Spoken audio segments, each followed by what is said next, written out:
Buenas tardes, queridos contertulios, bienvenidos a una nueva edición del Sillón Bíblico en este domingo 21 del tiempo ordinario en el ciclo B. Y por lo tanto estamos todavía dentro de este pequeño oasis joánico, ¿no? en el curso de la lectura de Marcos.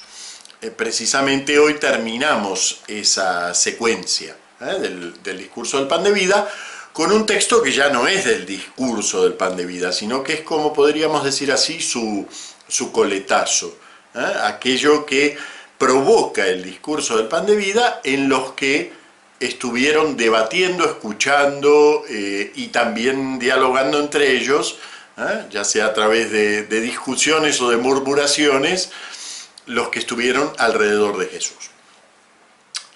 Y claro, sin esto no entenderíamos del todo, yo diría, la postura de Jesús frente a aquellos a los que habla. Jesús busca en aquellos a los que habla provocar una decisión.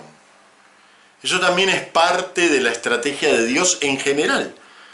A aquellos a los que se acerca, Dios busca provocar en ellos una decisión.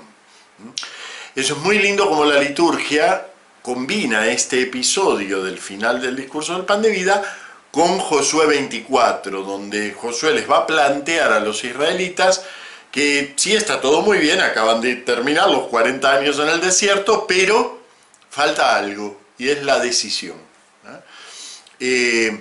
Vamos a ver cómo en este texto de Juan 6, y esto no es solo de este texto, porque si no sería un rasgo joánico. No, es un rasgo de Jesús, lo retratan también los otros evangelios, ¿no? No solo Jesús se sirve de lo que los demás dicen, de lo que los demás piensan, sino que además provoca que profundicen un poco más en su propia decisión y realmente la tomen. Miren, no está en estos textos, pero hoy cuando preparaba el sillón bíblico me venía a la mente la afirmación de San Pablo: donde está el Espíritu hay libertad. ¿No? Es decir, siempre el Espíritu de Dios siempre busca provocar en el hombre un mayor crecimiento de libertad y por lo tanto una mayor implicación en la decisión por Dios o contra Él, pero la decisión. Nos viene muy bien esto, ¿no? Porque quizás venimos de toda una cristiandad en donde se dio por supuesto la fe, y nosotros mismos, ¿no? Hemos sido bautizados a lo mejor a los pocos días de nacidos, y uno puede atravesar toda una vida sin hacer una opción por Cristo, pero en realidad lo que Él quiere, lo que es maduro, lo que es correcto, lo que es bueno, es que quien lo sigue haya tomado una decisión. ¿Por qué? Porque si no la ha tomado, lo va a seguir como las ovejitas en el mal sentido. Mientras que si ha tomado la decisión, lo va a seguir como estos 12 sobre el final, ¿no? Tú tienes palabras de vida eterna. Por fin lo entendieron. Después de todo el capítulo entendieron que todo eso tenía que ver con esas palabras que provocan un deseo y una exigencia que conduce a la vida. Bien, vamos a ver un poco más esto. Esto es el sentido general del pasaje. Jesús provoca una decisión, pero vemos que esa decisión que se provoca no es sin choque, sin conflicto. Nos vuelve a aparecer aquí una palabra que lamentablemente la traducción litúrgica se la come, pero nos aparece aquí, que es nuevamente la palabra murmurar, Nos dice: muchos de sus discípulos al oírlo dijeron, este modo de hablar es duro, ¿quién puede hacerle caso? Ya no estamos con los judíos, ya estamos con los discípulos, muchos de sus discípulos. Sabiendo Jesús en sí mismo, esto dice literalmente la frase, sabiendo Jesús en sí mismo que sus discípulos murmuraban, fíjense, es como un espejo a lo que ha pasado antes. Decía que los judíos murmuraban porque él andaba diciendo: yo soy el pan vivo bajado del cielo. Aquí los discípulos, ya no los judíos, sino los discípulos, murmuran, y el motivo sigue siendo algo que provoca un escollo. Todo ese motivo para murmurar tiene que ver con el escándalo de lo que es el abajamiento de Jesús. Yo soy el pan vivo que ha bajado, yo he venido del Padre, el Padre me ha enviado. Ese movimiento de descender ha provocado una murmuración, ha provocado un escándalo. Efectivamente nos sigue escandalizando que Dios decida bajar, abajarse, no solo bajar como quien baja una escalera, sino abajarse. Eso nos provoca un escándalo. Nosotros queremos un Dios allá arriba, ¿no? Y además queremos ser del bando de los que tienen el Dios allá arriba. Por supuesto más poderoso que el tuyo, ¿no? El mío está acá, pero resulta que nuestro Dios decide abajarse. Y en ese abajarse provoca, incluso entre los suyos, murmuraciones y escándalos. Entonces, claro, uno diría, para que los chicos no estén ahí peleándose en el patio, mejor darles un caramelito, ¿no? Entonces Jesús podría hacernos las cosas más fáciles. Es decir, bueno, no te preocupes, yo descendí, pero ahora vas a ver que me voy al cielo de nuevo, no te preocupes, yo soy Dios, voy a estar allá arriba de nuevo. Pero resulta que Jesús le hace la cosa más completa, dice, esto los escandaliza, el hecho de que yo desciendo, eso es lo que los escandaliza. Pues todavía más escándalo vais a tener cuando sea elevado, cuando lo veas al Hijo del Hombre subir a donde estaba antes. Entonces, claro, yo cuando leía esto digo, pero ¿cuál es el escándalo de que suba hacia el contrario? Todos lo queremos allá arriba. Todos queremos a Dios en su peldaño de Dios, en su trono. No lo queremos aquí abajo. Acá abajo, como uno de nosotros, sí que es escandaloso. Claro, pero el subir de Jesús a donde estaba, ya sabemos que pasa por un bajar todavía más. El subir de Jesús es un bajar en la cruz. Y ese juego, subir, bajar, lo establece el Evangelio de Juan, no es algo que digo yo, al contrario, él va a hablar de la cruz como su elevación. Cuando sea elevado sobre la tierra, traeré a todos hacia mí. Él habla de su cruz como una elevación que al mismo tiempo la baja, porque lo lleva a la muerte, ¿no? Y entonces, claro que vuelve a ser más escandalizante todavía. ¿Cómo puede ser que Dios en su gloria incluya la muerte, incluya el abajamiento, incluya el salir de sí, incluya el no ser eso glorioso y lleno y espléndido y lleno de luz, sino por el contrario ser eso que no está lleno de luz, que está muerto en la cruz? ¿Cómo puede ser eso? Eso escandaliza. Bueno, Jesús no hace liviano ese escándalo, al contrario, dice, el que realmente quiere ser de los míos tiene que aceptar el camino que no pasa por la farándula, por el brillo, por la gloria, que pasa por otro lado, pasa por el abajamiento, pasa por la muerte, pasa por el salir de sí.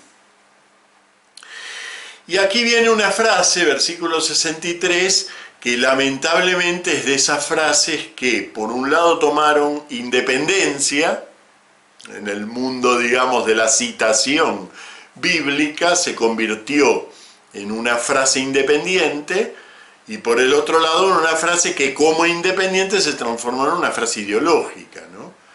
El espíritu es quien da vida, la carne no sirve para nada. Claro, es una frase que incluso hasta nos puede chocar en el contexto del discurso del pan de vida, ¿no? Hace menos de 10 versículos se dijo que el que no come la carne del Hijo del Hombre, no el cuerpo, no la hostia consagrada, no la vida de Jesús entregada por nosotros, sino la carne. El que no come mi carne no tiene vida. Entonces, ¿cómo que el espíritu es quien da vida? La carne no sirve para nada. Bueno, algunos exégetas, precisamente a partir de eso, de ese contraste, apenas unos pocos versículos, algunos exégetas dicen, bueno, es que esto es, la historia de la redacción de este texto es que la parte más eucarística, esa que analizamos la semana pasada, en realidad pertenece a una segunda redacción del texto. Entonces, originalmente este texto no contenía la parte más eucarística. Puede ser, por supuesto que puede ser. Pero ahora está así. Y entonces, claro, el contraste este es buscado, porque sean cuales sean las etapas de redacción que haya tenido el Evangelio de Juan, su último redactor, aquel que nos entrega el Evangelio de Juan, quiso que apareciera este terrible contraste. Mi carne es verdadera comida, la carne no sirve para nada. ¿Y cuál de las dos es verdadera? Les decía que un poco se convirtió esta frase en una frase independiente, sobre todo en el cristianismo así más moralista, de los siglos XVI, XVII, sobre todo XVII, XVIII, ¿no? Extremadamente moralista, donde la cuestión mística, digamos, de la fe, la cuestión de la unión con Jesús, la cuestión del amor en Jesús, está, pero pasa muy en un segundo plano. Lo que importa es organizar cristianamente la sociedad. Esta frase, malentendida, se convierte en un latiguillo, lo espiritual, lo carnal, ¿no? Incluso entendiendo la carne en un sentido completamente fuera del significado bíblico, ¿no? Porque, como saben, en todo el moralismo la carne es la vida sexual, que ya hemos visto que no tiene que ver con el significado bíblico de la carne.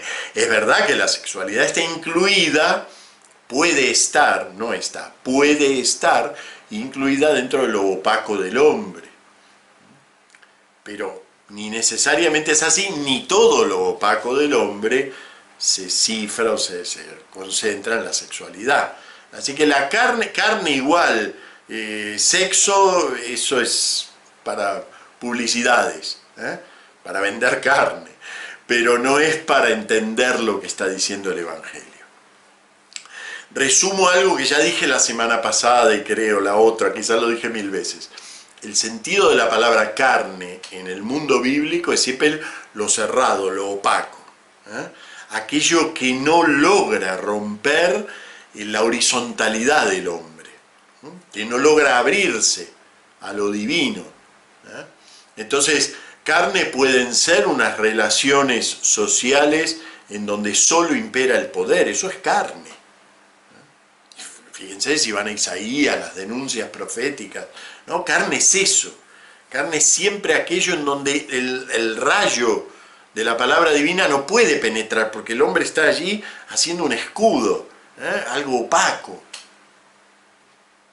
Ahí entendemos también por qué en determinado momento la sexualidad puede volverse carne, en el sentido en que el hombre se encierre en sí mismo y en su propia satisfacción, ¿no? Y entonces la sexualidad se vuelve carne no solo en relación a Dios, también en relación al otro, a la otra, a la pareja. Entonces carne no indica una actividad determinada, sino un modo de estar encerrado. Y entonces en realidad nos damos cuenta que las dos afirmaciones del discurso del pan de vida son muy complementarias. ¿Por qué? Porque yo puedo entender que el recibir a Jesús es un acto, llamémosle así, intramundano, de este mundo horizontal. ¿Cuántas veces la Eucaristía es recibida puramente como carne, carnalmente? En el sentido en que fuera, por ejemplo, un mero pan de solidaridad humana, vamos a recibir todos la Eucaristía, todos juntos, así nos sentimos más amigos. Bueno, eso es recibir carnalmente algo que está destinado, sí, a iluminar la carne, pero a iluminarla rompiéndola, limpiándola, iluminando, abriendo el camino. Entonces, por un lado Jesús dice, hasta que no aparezco en la carne, no terminé de sanar todo el hombre. El que no come mi carne y bebe mi sangre no tiene vida. Hasta que no desciendo hasta la carne, que es el horizonte último de la desunión de Dios con el hombre, hasta que no desciendo ahí y de la carne paso a la muerte, no hay vida. Eso es verdad. Pero también es verdad que aquel que se queda en la dimensión puramente horizontal, llamémosle así, de esa recepción de Jesús en mi dimensión, y no yo ir a la de él, sino lo bajo y lo dejo aquí conmigo. Jesús es un maestro de solidaridad, es una palabra bonita que suena fantástico y me habla de cosas lindas, pero en definitiva no confío en que la vida proviene de él y no me entrego para que esa vida me sea dada. Entonces ese quedó en la carne. Ese, como los agujeros negros, ¿no? Que entra la luz pero resulta que queda tragada por el agujero negro. Bueno, ven, la carne puede tragar la palabra del Señor si uno mismo no permite que esa carne que es el Señor abra lo carnal nuestro. ¿Y cómo lo abre? Por eso lo ilumina precisamente con esa segunda frase, ¿no? Las palabras que os he dicho son espíritu y vida. Es la palabra que interpreta, la palabra que trae de parte del Señor el Espíritu, aquello que abre la carne y le permite ya no ser solo carne, como esa expresión del Génesis que citaba la otra vez, ¿no? El hombre no es más que carne. Sí, precisamente la palabra ilumina a ese hombre para que sea más que carne. Y entonces sigue, dice, y con todo hay algunos de entre vosotros que no creen. Fíjense, ¿no? Cómo va provocando el propio Jesús que descubramos la seriedad de lo que dice. Frente a todo lo que Él propone, nosotros tenemos que llegar a decidir. No basta ponerse en la fila para ir a comulgar. Realmente hay que tomar la decisión de que eso que es Él, eso que dice en su palabra, me va a comprometer a romper mi propia vida, a abrirla y a dejar que sea el Espíritu la que la dirija. Y por lo tanto, como todo lo que implica a Jesús, al descentramiento. Él se ha descentrado como Dios, ha dejado de ser aquel que estaba ahí arriba, pero también a aquellos a los que les habla, les provoca a un descentramiento, a un dejar de ser yo el que rige la cosa. Bueno, Jesús sabía desde el principio quiénes no creían y quién lo iba a entregar. Y dijo, por eso os he dicho que nadie puede venir a mí si el Padre no se lo concede. Bien, y ahora viene una reflexión del Evangelio, ¿no? Dice, desde entonces muchos discípulos suyos, ya no estamos hablando aquí ni de circunstantes que andan por ahí, ni de judíos, que evocaba aquella fe de Israel que no termina de comprender la palabra del Señor. Ahora son los propios discípulos, fíjense, ¿no? Los tres círculos que se han armado a lo largo de todo este texto, ¿no? Desde entonces muchos discípulos suyos se echaron atrás y no volvieron a ir con él. ¿Por qué dice se echaron atrás? ¿A qué apunta con eso? Bueno, por la historia de la propia comunidad joánica, ustedes vieron que cuando leemos Juan leemos un evangelio bastante especial en su forma de redactarlo, en el modo como habla Jesús. La comunidad joánica, el grupo en torno al cual nació este evangelio fue una comunidad muy especial dentro de la primera iglesia. Fue la primera comunidad en donde se dio lo que se llama una alta cristología, es decir, fueron aquellos que descubrieron que en la palabra de Jesús estaba implicada no solo Jesús como profeta, como Mesías, como enviado, sino como el propio Dios entre nosotros. Por supuesto, eso también está implicado en los otros evangelios, pero de una manera mucho menos clara. En el Evangelio de Juan, eso se ha hecho el centro mismo de reflexión de la comunidad esta. Entonces, el Evangelio de Juan decimos que es el Evangelio que tiene la más alta cristología. Una cristología es alta cuando llega a reconocer con claridad la divinidad de Jesús. Bien, entonces, a través de la lectura concordante del Evangelio de Juan y de las 3 epístolas que también están dentro del corpus joánico, se puede descubrir que la comunidad joánica tuvo una historia larga y a la vez un poquito traumática, llena de conflictos entre aquellos que aceptaban y no aceptaban estos descubrimientos, que para nosotros son tan obvios, ¿no? Nosotros cuando ya vamos al catecismo a los 7, 8, 9 años nos dicen Jesús es Dios, pero eso no es fácil, ni tampoco lo creemos con tanta facilidad, ¿eh? Pero bueno, nos lo dicen y nosotros lo podemos repetir toda la vida, ¿no?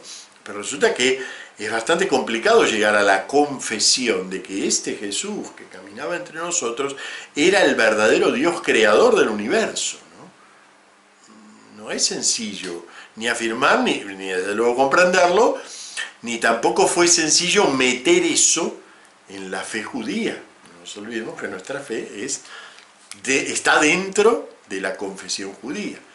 Entonces, la historia de la comunidad joánica es una historia densa, llena de etapas y de conflictos hasta llegar a parir esa alta cristología, sin la cual el resto del Nuevo Testamento se caería, sería un apéndice del Antiguo, sin esa confesión grandiosa, pero a la vez misteriosa, problemática, difícil.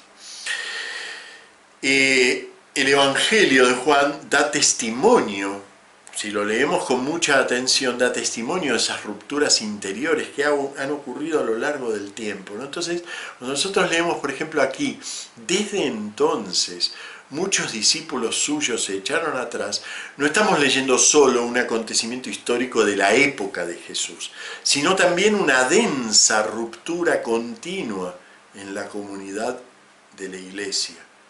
Pensemos que el Evangelio de Juan es prácticamente del fin del siglo I, ¿no? Así que han pasado muchos años desde la Pascua del Señor. Entonces, en esa densidad de años, uno podría ver la paradoja de que hay muchos que se tiran del barco. Y esa barca que está destinada a llevar la palabra de Dios a todo el mundo, van saltando continuamente, del barco, van saltando al mar de nuevo, aquellos que no entienden ese crecimiento de la fe. ¿Y por qué me detengo en esto? Porque resulta que a lo largo de la historia de nuestra iglesia, y hoy mismo, lo estamos viendo, va ocurriendo lo mismo. Es decir, la fe no se detiene, la fe va andando hacia la comprensión de lo que está implicado realmente en la palabra del Señor. Y en ese andar hacia lo que está implicado realmente, en ese caminar tan bien dicho en el propio Evangelio de Juan, ¿no? El Espíritu os irá llevando a la verdad completa, ¿no? En ese caminar hacia la verdad completa, hay muchos que en el camino van descubriendo que no era eso lo que esperaban de Dios. Que eso que Dios les ofrece no es lo que ellos querían. Y nos vamos dando cuenta que van quedando como atrás. Fíjense que en la historia de la Iglesia, la mayor parte de las herejías, de las afirmaciones falsas sobre la fe, son afirmaciones que han sido verdaderas en algún momento, es decir, que han pertenecido a un estadio de la fe, pero que han quedado atrás, han quedado en el camino. Entonces cuando dice, desde entonces muchos discípulos suyos se echaron atrás, uno puede ver toda la historia de la fe en ese versículo. No es solamente un acontecimiento de los años 30, al lado de Jesús. Es un acontecimiento permanente en la fe, en el desarrollo de nuestra iglesia. Claro, nosotros querríamos lo contrario, ¿no? Querríamos una iglesia triunfante que va acopiando gente y va convenciendo más. Y resulta que cuanto más la iglesia profundiza en la verdad del Señor, más gente hay que esperaba otra cosa y abandona, se tira. Lo vemos continuamente. Vemos cómo hay gente que queda anclada en un determinado, qué sé yo, en un concilio. La verdad llegó hasta el siglo XIX. La verdad llegó hasta 1962. La verdad llegó hasta Bueno, en el siglo XIX también, ¿no? Los llamados, por ejemplo, viejos católicos no aceptaron el salto que dio la Iglesia en el Concilio Vaticano I, no en el segundo. Lo mismo pasa respecto al segundo, lo mismo pasó en Trento. Y esto por solo hablar de concilios, esto es continuo, ¿no? La Iglesia va andando hacia la verdad completa, va descubriendo lo que está implicado en esto de que el Señor dejó su trono de gloria y se abajó y se metió entre los hombres, pasando por uno de tantos, despojándose de sí mismo, y va descubriendo lo que eso implica para cómo debemos obrar nosotros, lo que eso implica para comprender la praxis de Dios, lo que eso implica al nivel de la confesión de la fe. Entonces lo vamos descubriendo y en el camino hay gente que se va tirando del barco porque dice, no, yo no quería esto, yo quería un Dios clásico, yo quería eso. Y en general ocurre esto, ¿no? Que el ser humano espera un Dios clásico, de esto he hablado tantas veces en el sillón bíblico de eso, ¿no? Bueno, y se van tirando del barco. Y es muy consolador ese versículo, ¿no? Porque nos va a poner en contraste, versículo 66, va a decir, desde entonces muchos discípulos, entonces Jesús le dijo a los 12. Y uno diría, claro, porque los apóstoles son los fieles, ¿no? Después, aunque no lo leemos en este domingo, después va a hacer alusión al que lo traiciona, o sea que no es que porque son los 12 son superhéroes, no. El contraste está entre muchos y 12. Muchos y casi nadie. Pero aquellos en los que habita la verdad, no porque ellos tengan ningún merecimiento, sino porque se abren a que habite en ellos la verdad, son calificados con esto, 12, al lado de muchos. Muchos que son discípulos, muchos que son pretendidamente creyentes, y sin embargo no comprenden, no aceptan, no siguen el camino que va hacia adelante, hacia una mayor penetración en la verdad, ¿no? Entonces, desde entonces muchos discípulos suyos se echaron atrás. Entonces Jesús le dijo a los 12, ¿también vosotros queréis marcharos? ¿Veis lo que les decía de la decisión, ¿no? ¿También vosotros queréis marcharos? Simón Pedro le contestó, ¿a quién, Señor, a quién vamos a acudir? Tú tienes palabras de vida eterna. Está muy linda esa formulación, ¿no? Porque fíjense que a lo largo del capítulo 6 brilló todo el tiempo el yo soy del Señor, ¿no? ¿Se acuerdan que ese yo soy tiene un doble sentido? Es una frase enunciativa, declarativa, yo soy alto, yo soy bajo, yo soy Abel, pero también tiene una dimensión, digamos, de automanifestación, que hace pensar en el yo soy de Éxodo 3:14, ¿no? Cuando me digan los israelitas, ¿quién te ha mandado? Cuando te digan los israelitas, ¿quién te ha mandado? Le diréis, yo soy, me ha mandado a vosotros. La declaración del ser mismo de Dios, ¿no? Que es un ser que va en camino, ¿no? Eso es lo que quiere decir propiamente la expresión yo soy en el hebreo, ¿no? Entonces, en el capítulo 6, cuando retoma, bueno, en todo el Evangelio de Juan, retoma continuamente expresiones yo soy, siempre deja el halo de misterio de referencia hacia ese Éxodo 3:14, ¿no? Entonces, cuando Pedro, en nombre de estos 12, le responde a la pregunta del Señor y toma la decisión, la respuesta va a ser tú eres. Muy calculadamente bien dicho. Tú tienes palabras de vida eterna. Bueno, y concluye con una confesión de fe. Nosotros creemos y sabemos que tú eres el Santo de Dios. Es muy curiosa esta expresión, es la única vez que aparece en el Evangelio de Juan esta expresión Santo de Dios.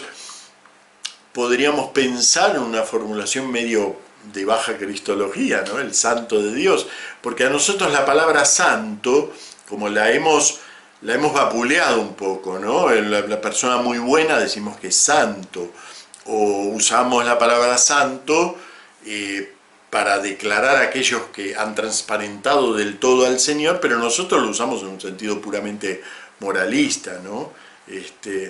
Y buenito, una persona que obra bien, bueno, pero eso es nuestro problema con la palabra santo. Pero santo en la Biblia es el atributo esencial de Dios. Lo propio de Dios es su santidad, su completa intangibilidad, su estar por completo abierto. Bueno, no tiene traducción en sí la palabra santo, pero como la decimos en el santo, santo, santo, santo, es el Señor Dios del universo. Entonces cuando en la confesión esta Pedro le dice, tú eres el santo de Dios, es una confesión muy alta, no es un santito, o te vamos a poner en un altar, sino que es que en la palabra de Jesús se transparenta del todo esa santidad de Dios. Y entonces Jesús les recuerda, esto ya no lo leemos en la liturgia, este último versículo no lo leemos, Jesús les recuerda que en definitiva es Él quien los ha escogido, ¿no? Es decir, ellos llegan a la decisión, pero la fe siempre tiene una dimensión de atracción por parte de Dios. Es un don, y un don tan absoluto que nosotros podemos meternos adentro del don, esperarlo y abrirnos para que dé fruto. Pero es el don el que va a dar el fruto de Dios. Bueno, la semana que viene no tendremos sillón bíblico. Me voy una semanita de vacaciones, así que nos vemos recién el otro viernes. Una lástima porque el texto de la semana que viene de San Marcos es uno de mis preferidos, pero voy a buscar a ver si no lo traté ya y en tal caso recomendaré el vídeo correspondiente. Muchas gracias.